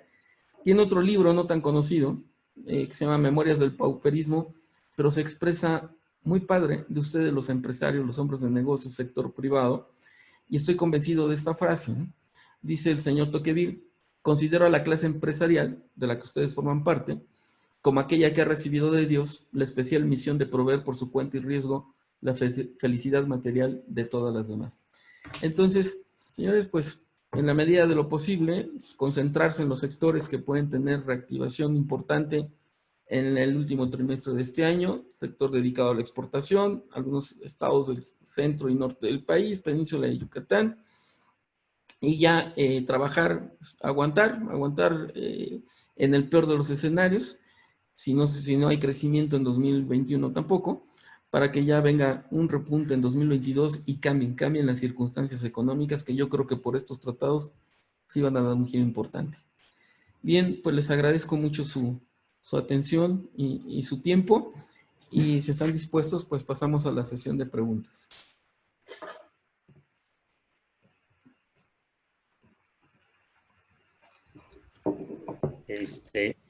No sé si alguien ha levantado la mano y lo quieran ir coordinando, Eric, o te vamos haciendo preguntas. Como gusten ustedes. Oye, a ver, yo tengo una en especial. Dentro del textil, mucho, a final de cuentas, se trae de Asia, ¿no? Ya no, por no decir un país en específico, porque ya va por muchos lados. El tema de cambiar de abasto a nearshoring, ¿crees que pueda tener un beneficio? Obviamente para el sería para la exportación a Estados Unidos un beneficio en el sector. A la hora que cambie esa estrategia de antes de hacer pedidos grandes hacia Asia, y ahorita que por la circunstancia económica lo que van a estar son pedidos más chicos, pero con una pronta entrega. ¿Cómo ves tú ese tema? Miren, yo lo que veo así, un poco más amplio, en general, es que en el fondo, lo que hay entre Estados Unidos y China es la caída de una superpotencia y el surgimiento de otra. Las élites estadounidenses están alarmadas porque sienten y saben que pueden perder el liderazgo mundial con China. Entonces, haciendo todo lo posible por frenar a los chinos, es que van a tratar de levantar cualquier tipo de barrera. Y en este contexto, el Tratado de Libre Comercio, el TEMEC, con ellos, pues nos da una postura como de privilegio, porque ellos van a buscar, de alguna manera, frenar el intercambio con China y apoyarse en México. Y ya con estos tratados, pues por eso les comento que México se va a convertir en un imán para la inversión. Yo creo que la industria textil en este contexto va a mejorar, indudablemente que va a mejorar, y tiene que aumentar el consumo. Forzosamente el consumo estadounidense hacia México, en muchos rubros, incluso el textil, va a mejorar. Ya después, ya cuando recuperemos inversión privada de 2022 en adelante, pues definitivamente ya tendremos un impulso. Pero yo creo que el TEMEC sí va a ser un impulso para la industria textil. Oye, otro tema. La reactivación del consumo interno, que a final de cuentas ahorita es nuestro principal mercado, tanto formal como informal. ¿Tú cómo sientes que va a ser muy lento? Digo, como decías, va a ser asimétrico, pero tenemos ahora sí que más específico hacia el sector textil, la reactivación del consumo ante la situación de crédito, de falta de liquidez. ¿Cómo lo ves en el próximo semestre? Me preocupa mucho, me preocupa porque yo lo veo más en forma de U, con una caída, un estancamiento relativamente prolongado, y por relativamente prolongado me refiero a lo que resta de este año y muy probablemente el próximo. Yo esperaría ya un repunte importante del mercado interno en el último trimestre del 2021, hacia adelante. Y ya de 2022, insisto, ya serían otras condiciones totalmente diferentes. Pero sí me preocupa el consumo interno, y por todas las razones que hemos visto, sobre todo el flujo de crédito, la caída de la inversión, la pérdida de grado de inversión que se está acercando mucho. Todo esto va a pegar durísimo, ¿no?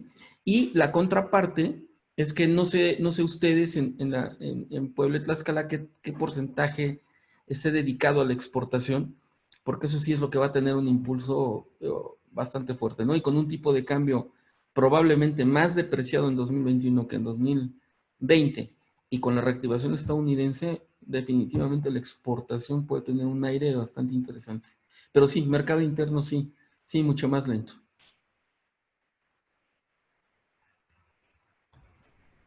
Gracias.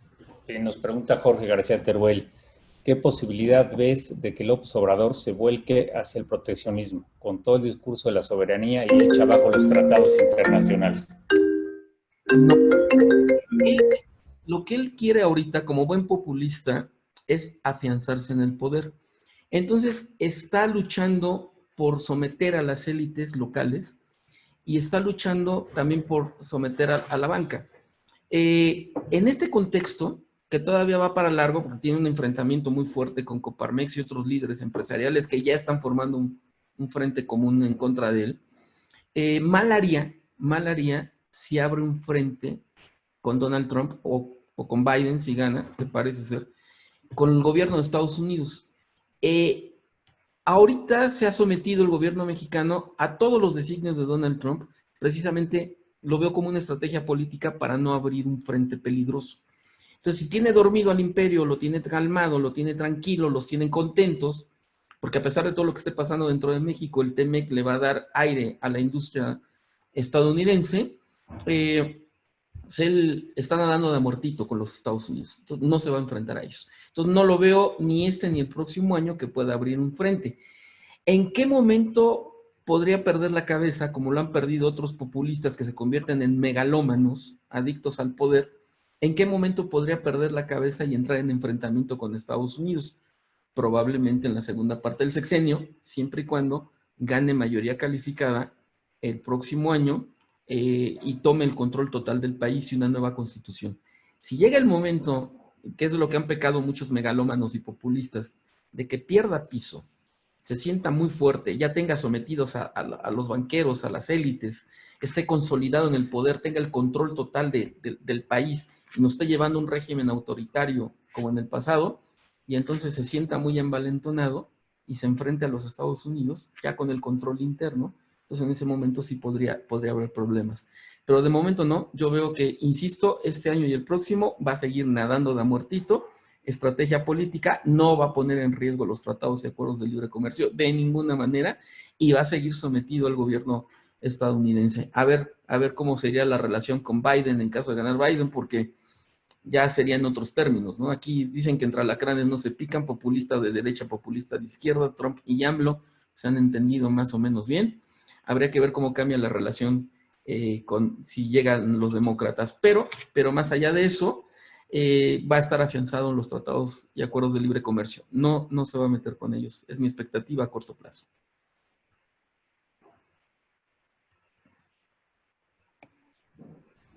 Le damos la palabra a Manuel Espinosa. Hola, buenos días, Eric, buenos días a todos. ¿Qué tal? Mi pregunta va con el tema del aumento de la cuota patronal, que sugirieron de que aumentara del 6.5 al 15, me parece, el tema de las pensiones. Eso parece que fue un poquito para proteger el miedo de que le dieran un zarpazo a las Afores, ¿no? ¿Qué tanto miedo hay de que aún así, ya aumentando esto, de todas maneras le vayan a echar el ojo y de todas maneras le vayan a querer echar mano a ese dinero que está ahí? Sería un riesgo enorme. ¿Cómo lo ves eso? Esto es importante. Miren, a mí me preocupa mucho este tema de las Afores, porque si el gobierno se siente arrinconado por la falta de recursos, pues van a tratar de echar mano de las Afores. ¿De cuánto dinero pueden echar mano? Porque de repente hay personas que me dicen, oye, no, eso es una fantasía, porque la mayor parte del dinero está invertido en bonos de gobierno, ya tienen el dinero de las Afores. Viendo las cifras, aproximadamente un 52% del dinero de las Afores, sí, efectivamente está invertido en bonos de gobierno, pero el otro 48% no. Y de ese 48% estamos hablando que serían alrededor de 80,000 millones de dólares. Es una bolsa muy apetecible. Entonces, yo no descarto que si en determinado momento, en estos últimos meses del año, se les acaba el Fondo de Estabilización de Ingresos Presupuestarios, se les acaba el dinero de la banca de desarrollo, no quieren subir impuestos y se les dificulta colocar deuda, porque va a venir también a nivel mundial, va a venir turbulencia, no nada más en México, el mundo está muy endeudado, puede haber riesgo de cierta turbulencia global, entonces van a estar tan ahorcados que se van a ver obligados o en la tentación de tomar la cuestión de las Afores. Ahorita efectivamente fue un respiro, pero yo no estoy confiado, ¿eh? También no podemos saber qué pueda suceder dentro de la bancada de Morena. Además, el presidente, perdón, es una impresión que yo tengo por su forma de actuar, es un tipo tremendamente maquiavélico y actúa muy en los términos de Carlos Salinas de Gortari, ¿no? Vean cómo mareó a la élite empresarial cuando ganó la presidencia, todos los tuvo se abrazaba con ellos, les dio confianza, muy tranquilos. El primer susto fue la cancelación del nuevo aeropuerto, pero ya después cuando él se sintió con dos poderes vitales que él estaba esperando, primero, Guardia Nacional y la UIF, tener el control de la UIF, de la Secretaría de Hacienda, la Unidad de Inteligencia Financiera. Ya cuando se consolida, tiene armada la Guardia Nacional y ya tiene el control total de la UIF, es cuando ya cambió de actitud, entonces ya se empezó a enfrentar a las élites. Entonces, no podemos confiar en su discurso de que ya no vamos a estatizar, no vamos a desaparecer las Afores. Yo creo que es un riesgo latente. Entonces hay que estar muy al pendiente, porque esto podría agravar las condiciones económicas.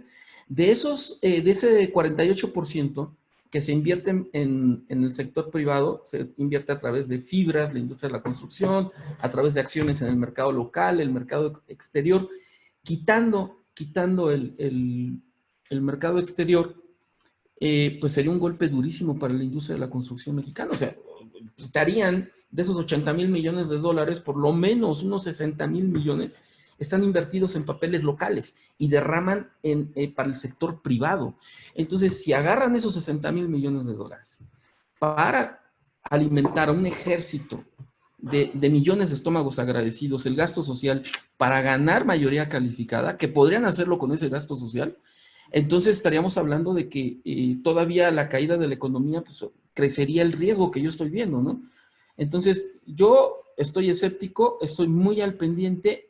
Yo no me confío, no creo al 100% en la palabra del presidente de que no se van a tocar las Afores, y menos en un contexto donde van a necesitar dinero. Ojalá de veras no se atrevan, porque si bien para ellos las consecuencias políticas serían muy buenas, tomar el control del país, ganar mayoría calificada, nueva constitución, económicamente pues sí el impacto sería desastroso. Insisto, estamos hablando de 60,000 millones de dólares menos de derrama económica para la industria de la construcción y en general para el país.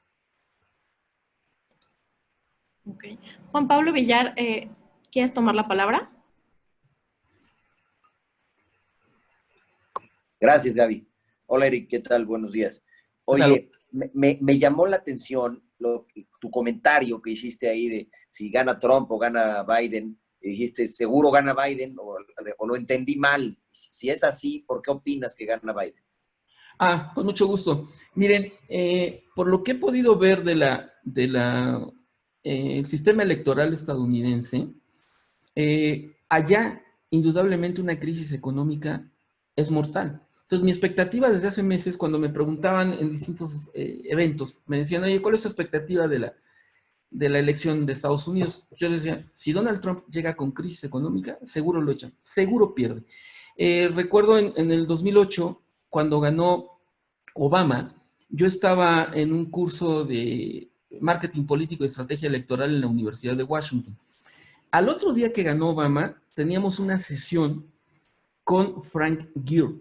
El doctor Frank Gill es uno de los estrategas electorales más famosos a nivel mundial. Ha ganado más de 100 campañas en Europa, Asia y América. Fue uno de los estrategas que llevó al poder a Bill Clinton en Estados Unidos, a Nelson Mandela en Sudáfrica, todo un personaje. Y fue uno de los estrategas que llevó al poder a Obama. Entonces, imagínense ustedes, gana Obama al otro día, ahí en Washington teníamos sesión con él, pues la expectativa era enorme. Entonces le preguntamos ya, al final de su exposición, le dijimos, oiga, sabemos que los fenómenos electorales son muy complicados, pero resúmanos, ¿cuál fue el factor principal? ¿Por qué ganó Obama? La respuesta que nos dio se me quedó muy grabado y se puede replicar en este proceso electoral. Nos dijo Frank Gill, nos dice, miren, sinceramente, honestamente no íbamos a ganar. Mi cliente no iba a ganar. Y nos enseñó una gráfica ahí en PowerPoint donde se veía la tendencia entre McCain y Obama y decía, miren, McCain nos llevaba una ventaja persistente de 5 puntos porcentuales. Todos dijimos, habíamos varios latinoamericanos, pues muy poco, ¿no? No, dicen, en sus países se puede dar una remontada sensacional, dice, pero aquí no, aquí una ventaja de 5 puntos porcentuales, en las encuestas es una ventaja muy alta. Además, dice, el votante clásico estadounidense, el de pedigrí, el gringo con raíces irlandesas, esos nunca iban a votar por tener un afroamericano en la Casa Blanca. Digo, bueno, entonces, ¿qué pasó? O sea, bueno, vino la tormenta perfecta. Y entonces nos enseña otro gráfico el doctor Frank Gere, donde a partir de la segunda quincena de septiembre cambia radicalmente la tendencia. Obama rebasa a McCain y le gana por una ventaja, no recuerdo exactamente, pero entre 7 y 9 puntos porcentuales, que fue una remontada histórica en Estados Unidos. Entonces dijimos, ¿cuál fue el factor? Dice, pues, la quiebra de Lehman Brothers, se desploma la economía, las clases medias estadounidenses pierden su auto, pierden su casa, pierden su trabajo y salen a votar con el hígado por coraje y resentimiento contra el Partido Republicano y le dicen, sí, a ustedes les causa escozor, les causa miedo tener a un afroamericano en la Casa Blanca, pues ahí les va el afroamericano, ¿no? Entonces, me quedaron marcadas dos cosas, y por otros episodios de la historia electoral de Estados Unidos. Uno, llegar en crisis es mortal para cualquier candidato. O sea, prácticamente pierden la elección en crisis económica. Uno. Y dos, lleva Biden, faltan todavía 3 meses, pero lleva una ventaja de 15 puntos porcentuales. Es una ventaja bárbara. Bueno, si el principal estratega electoral de Estados Unidos estaba diciendo que una ventaja de 5 puntos era muy difícil de superar, casi imposible de remontar, no me quiero imaginar qué está pensando ahorita el doctor Frank Gere de ver que Biden le lleva 15 puntos de ventaja a Trump. Entonces, creo que ya para mí ahorita, no está escrito en piedra, y menos en cuestión electoral, ¿no? Pero si llegara a ganar Trump, ya para mí es categoría de milagro. O sea, tendría que haber un repunte económico en los próximos meses sensacional y que le pegue su manipulación retórica de culpar a los chinos y culparnos a nosotros los mexicanos de los estragos de la pandemia para que pueda quedarse en la Casa Blanca. Ahora, aquí habría que ver cómo cambian las cosas, porque el perfil de Biden es muy diferente al de Donald Trump.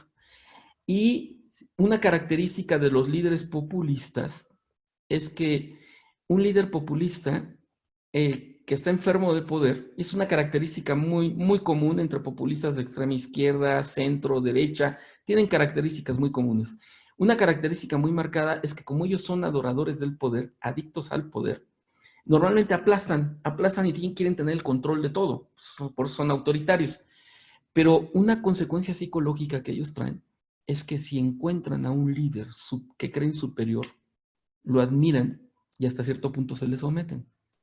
AMLO con Trump y Donald Trump en cierto sentido con Vladimir Putin.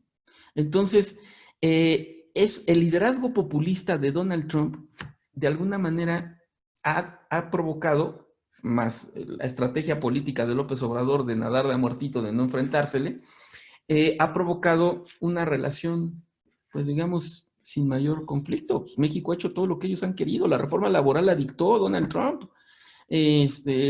La disposición de la Guardia Nacional en la frontera norte y sur también fue prácticamente una orden de Donald Trump, ¿no?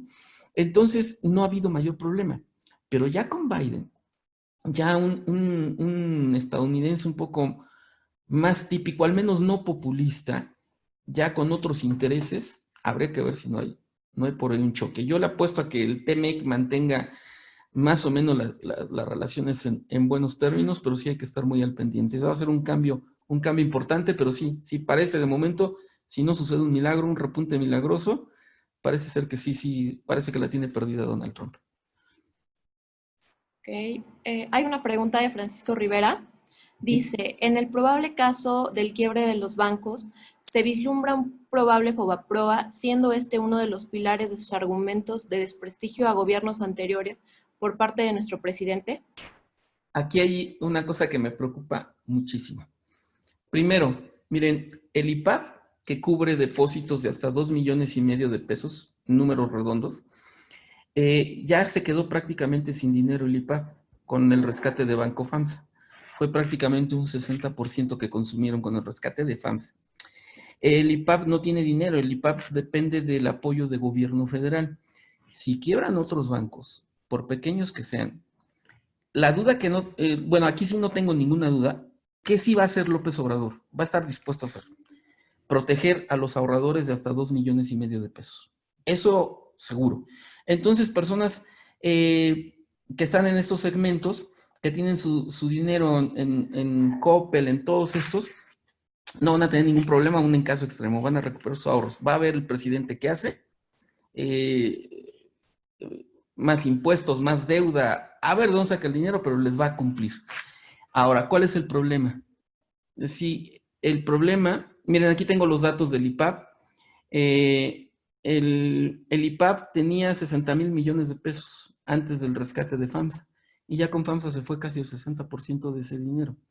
El IPAP está quebrado, prácticamente quebrado. Entonces, la quiebra de bancos pequeños meterían en problemas financieros al gobierno federal. Ahora, ¿cuál es el problema con bancos grandes? El problema con bancos grandes es que mientras los pequeños y medianos, el grueso de sus depósitos son sectores vulnerables y de menos de 2,5 millones de pesos, con los bancos grandes, los 5 más poderosos, estoy hablando de Banamex, de Bancomer, HSBC, Santander, Scotiabank y aún Banorte, de estos 6, el problema con estos 6 es que el grueso de sus depósitos no son de 2,5 millones para abajo.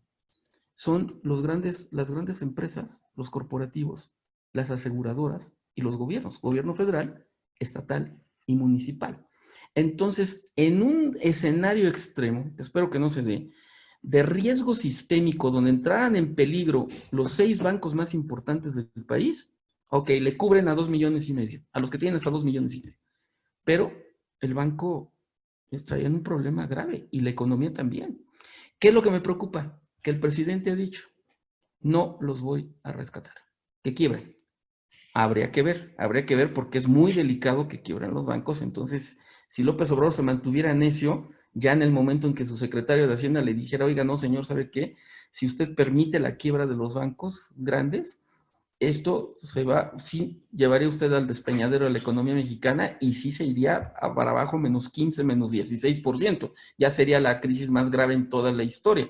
La más grave que habíamos tenido fue en 1932, el único año que gobernó Pascual Ortiz Rubio, plena Gran Depresión, se cayó la economía menos 15.2. Podríamos superar ese porcentaje si se negara a rescatar a los bancos. Yo espero que actúe con sensatez. El problema con un líder populista megalómano es que de repente pierden la cabeza. Y viendo su perfil psicológico, e insisto, yo estudié el perfil de más de 100 líderes populistas a nivel mundial, tienen características muy comunes. Me atrevería yo a asegurarles esto. No tendría pruebas, más adelante ya saldría la versión de alguien ligado a él. Uno de los días más felices de Andrés Manuel López Obrador, en términos psicológicos, es cuando tenga a los banqueros de rodillas en Palacio Nacional, suplicándole apoyo. Psicológicamente para él va a ser así, sentirse muy grande y un megalómano con ansia de poder. Entonces, en esos momentos, insisto, sí, yo creo que reaccionaría ya más sensatamente y tendría que armar un paquete de rescate a los bancos, a fuerza, si no vendría, insisto, una caída histórica. Si no lo hiciera, escenario remoto, poco probable, pero si no lo hiciera, sí sería, nos hundiría en la crisis más grave en la historia económica de México. Menos 15, menos 16% del PIB. Espero que no sea el caso. Ok, tenemos otra pregunta de Jorge Moreno. Dice, ¿qué posibilidad ves de la reelección de López Obrador con toda esta situación? Miren, muy alta, y yo siento que siempre lo he dicho, cuando yo veía ya la expectativa de que iba a ganar, yo decía en las conferencias, va a arrasar, y siempre las élites siempre subestiman a un líder populista, siempre. Ahorita, con los líderes que he platicado de la oposición, con lo que queda del PRI, del PAN, del PRD y Movimiento Ciudadano, creo, al menos con los que yo he platicado, traen un diagnóstico, a mi juicio, muy equivocado. A lo mejor el que está equivocado soy yo. Pero ¿a qué me refiero con diagnóstico equivocado? Me han dicho todos estos políticos. No, hombre, dice, está bajando en las encuestas y está creciendo el resentimiento de la gente que se ha quedado sin empleo y del mal manejo que ha hecho de la pandemia. Se va a repetir el voto con el hígado y entonces no va a ganar mayoría en el 2021. ¿Cuál es mi perspectiva? ¿Por qué siento que lo están subestimando? Primero, en las elecciones intermedias siempre se da un abstencionismo bárbaro en México, de un 50%. Aquel de clase media alta, que ha salido directamente perjudicado por las políticas del presidente, que está resentido, y que le hablan por teléfono, le hablamos de la encuestadora fulana de tal. Sí, no, está de la patada, viene lo peor, despotrica. Ese votante independiente, el día de la elección se queda en su casa. O sea, se queja en la encuesta, pero no sale a votar. Entonces hay que tener mucho cuidado con lo que reflejan las encuestas. Porque si se da un abstencionismo de un 50%, por un lado, y por el otro, él es capaz de movilizar a 22 millones de personas beneficiadas al día de hoy con los programas sociales, moviliza a ese ejército de personas agradecidas de gasto social, con un abstencionismo del 50%, señores, toma mayoría calificada, toma el control total del país, y siento que, al menos con los líderes de oposición los que yo he platicado, como que no están muy conscientes de esto, están subestimando a la oposición. Ahora, vean ustedes lo que ha pasado con líderes populistas a nivel mundial, desde Evo Morales hasta Lula da Silva, Fujimori en Perú, el que ustedes quieran, Correa en Ecuador, han ganado votaciones en medio de crisis económicas. ¿Cuál es la magia de un líder populista? Pues el reparto de dinero. Y puede estar desprestigiado entre las élites empresariales y entre clases medias urbanas o clases altas, pero hay millones de votantes con una necesidad extrema que lo adoran y que con tal de recibir el dinero o con tal de vengarse de las élites, personas que no tienen ni idea de la cuestión económica, cuáles son los motores del crecimiento, nada ignoran estos temas, y que de repente ven que reparte dinero a la gente humilde y ven que según ellos se enfrenta a la gente rica, le dan alas. O sea, dicen, yo voy a votar por él para darle en la torre a los ricos. Oye, podrías estar peor, podrías estar en crisis económica tú. Yo ya estoy en crisis, siempre he estado amolado, pero ahora que la paguen los que están arriba. Y parte de esa bandera de polarizar a la sociedad, de luchar contra las élites, tiene una lógica electoral que muchas veces es subestimada. Entonces, espero equivocarme, pero yo creo, y hasta por eso me atreví a ponerlo por escrito en mi libro, yo creo que si logra movilizar estos 22 millones de votantes con la ayuda social, más un abstencionismo de un 50%, con todo y crisis económica, yo creo que ganan mayoría calificada. Espero que equivocarme, espero que reaccione el votante independiente, espero que salgan a votar y rompan esta posibilidad, pero, insisto, está por verse, ¿no? Cedemos la palabra a Manuel Espinosa. No, perdón, yo ya hice la pregunta, igual se quedó la mano levantada, disculpen. Ok. ¿Alguien tiene alguna otra pregunta?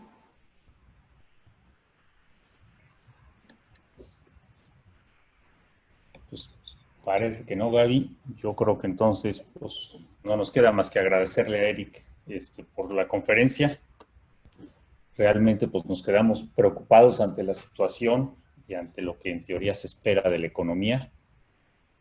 Pero bueno, hay que buscarle, como dices, a plantearse diferentes escenarios y plantear cómo ponerle cara a esta crisis, ¿no? Y tratar de salir a final de cuentas de esto. Pues muchas gracias, Eric. No sé si tengas algunas palabras de despedida.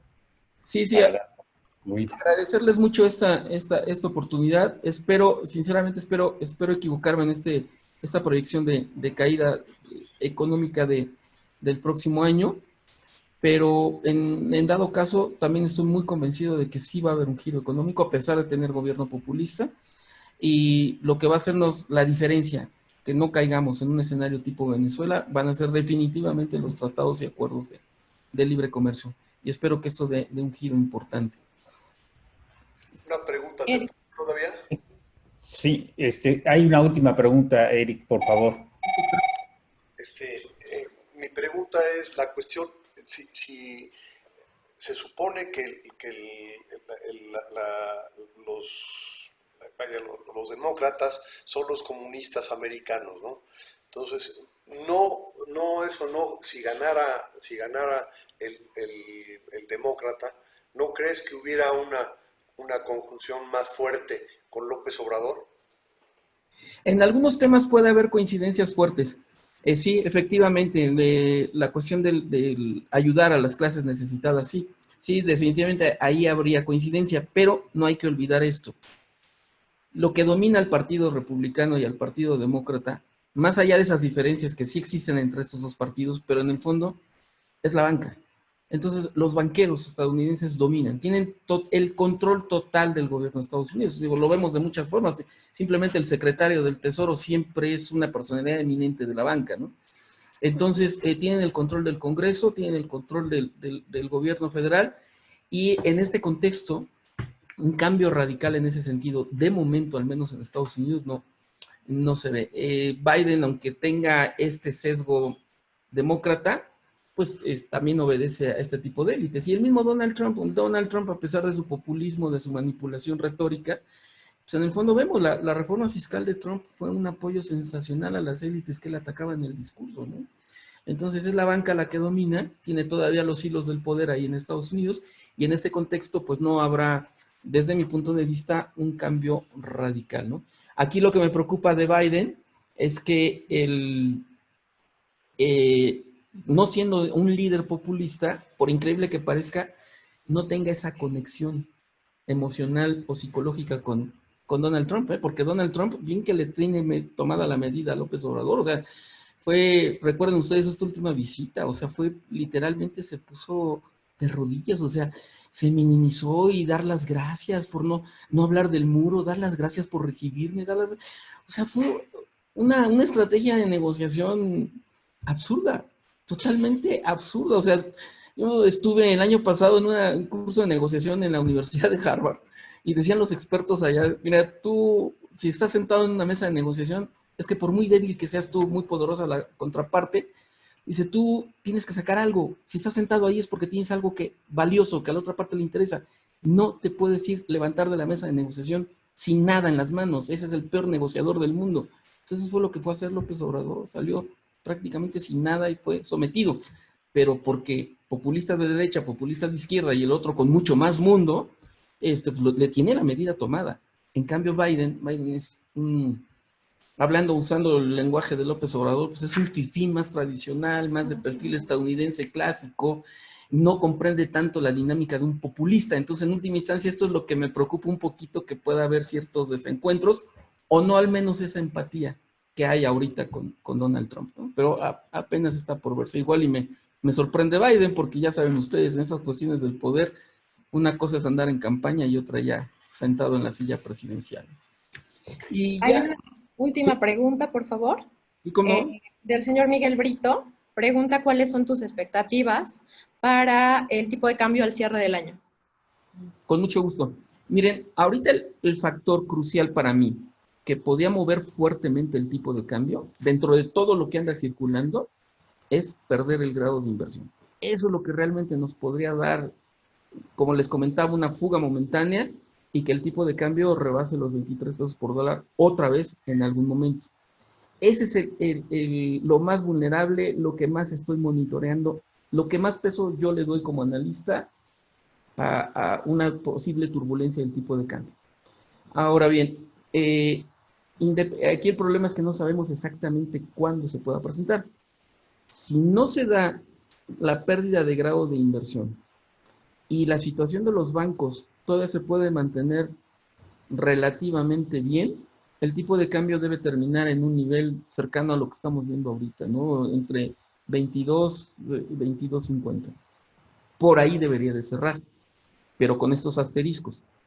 Se deteriora la situación de la banca o se pierde grado de inversión, viene la turbulencia. Entonces, estén ustedes muy al pendiente con este asunto del grado de inversión, porque en cualquier momento, así se vaya hasta junio del 2021, esto es lo que más puede sacudir a la cotización peso dólar.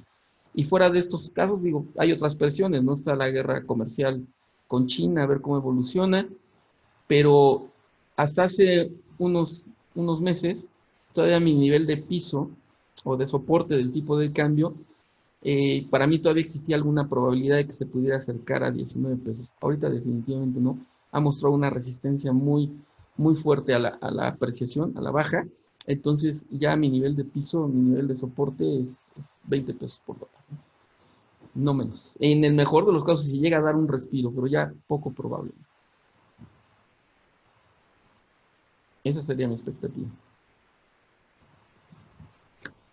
Pues bueno, Eric, pues muchísimas gracias. Deja ver si ya no Bueno, sí, la grabación de la conferencia, Francisco, luego la enviamos, pero nada más me queda agradecerte, Eric, y pues estamos en contacto. Creo que sí, muchas gracias. Y nada más comentarles, voy a estar lanzando un seminario que es un entrenamiento intensivo para prepararse en prospectiva económica. O sea, para tomar las bases, para interpretar la información, seleccionarla y poder proyectar. Es el próximo 2 y 3 de septiembre. Si alguno de ustedes está interesado, pues con mucho gusto le mando la información. Y muchas gracias por esta oportunidad y sobre todo, mil disculpas. Es muy incómodo para un analista económico dar malas noticias. Es la ciencia triste, la economía, pero insisto, aún en el peor de los casos, de que va a haber un giro económico por todos estos acuerdos y tratados, seguro para mí sí, de 2022 en adelante. Aquí la cuestión es llegar a esa fecha, ¿no? Muy bien. No, pues ahora sí que no hay peor ciego que el que no quiere ver, y pues siempre es bueno tener mayor información de cómo está la situación, aunque no sean noticias buenas. Y del seminario, mándanos, porfa, toda la información y lo promovemos a través de la cámara para ver quién se quiere apuntar con mucho gusto. Muchas gracias, muy amables. Muchísimas gracias, Eric. Hasta luego. Hasta luego. Gracias. Gracias a todos, buen día. Gracias Gracias a todos. Bien, buenos días. Gracias, chiquis, gracias. Buenos días a todos. Gracias. Gracias y felicidades, Carlos. Gracias. Saludos, Estamos Carlos, bien. muchas gracias. Gracias. Saludos, gracias. Bye. Dios. Entonces, sí.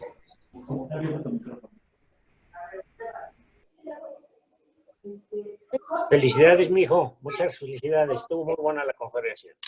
Gracias, Pa. Nos estamos viendo al rato.